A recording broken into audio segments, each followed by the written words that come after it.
Uvod u svemirske tehnologije obuhvaća proučavanje tehnologija i metoda koje se koriste za istraživanje svemira.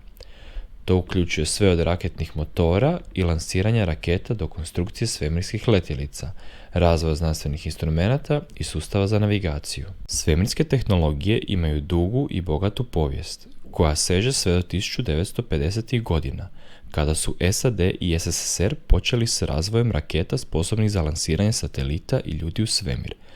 Od tada, tehnologije su se stalno razvijale i unapređivale, što je omogućilo napredak u istraživanju sunčevog sustava i svemira. Jedna od glavnih grana svemirske tehnologije je dizajn i gradnja svemirskih letjelica. Svemirske letjelice uključuju sve od satelita koji kruže oko Zemlje do svemirskih letjelica koje lete prema drugim planetima i kozmičkim tijelima.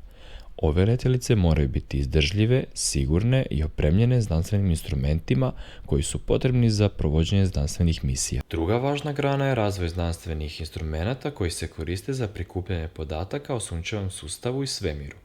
Ovi instrumenti uključuju kamere, spektrometre, teleskope, detektore čestica i druge uređaje koji se koriste za mjerenje svjetlosti, elektromagnetskih valova i drugih značajki svemira. Svemirska tehnologija također uključuje i razvoj sustava za navigaciju, komunikaciju i prijenos podataka. Ovi sustavi omogućuju komunikaciju između svemirskih letjelica i Zemlje te prijenos podataka o znanstvenim istraživanjima i otkrićima. U svakom slučaju, svemirska tehnologija je vrlo složena i zahtijeva suradnju stručnjaka iz različitih područja, uključujući inženjere, znanstvenike, matematičare, tehničare i druge stručnjake. Svemirske tehnologije obuhvaćaju različite tehnološke sustave i procese koji su potrebni za istraživanje i iskorištavanje svemira. U ovom uvodu ću navesti neke od ključnih tehnologija koje se koriste u svemirskim istraživanjima. Rakete su osnovni način za lansiranje satelita, letjelica i astronauta u svemir.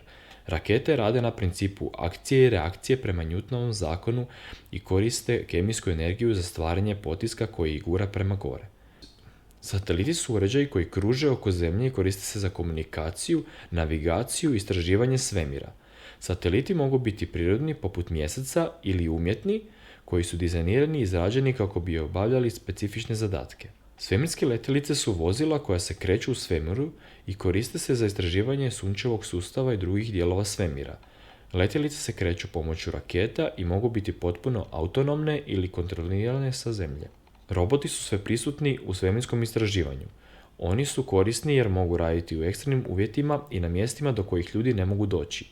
Roboti se koriste za istraživanje planetnih površina, popravljanje i održavanje svemirskih letjelica i mnoge druge zadatke. Komunikacijska tehnologija koristi se za prijenos podataka između svemirskih letjelica i Zemlje. Ova tehnologija uključuje satelitske komunikacije, laserske veze i radio veze. Sustavi za životnu podršku su ključni za dugotrajna svemirska putovanja. Ovi sustavi osiguravaju da astronauti imaju dovoljno kisika, hrane, vode i drugih potrepština za život u svemiru. Materijali su ključni za izradu svemirskih letjelica i drugih svemirskih uređaja. Ti materijali moraju biti lagani, jaki i izdržljivi, a istovremeno otporni na ekstremne uvjete svemira poput radijacije i visokih i niskih temperatura.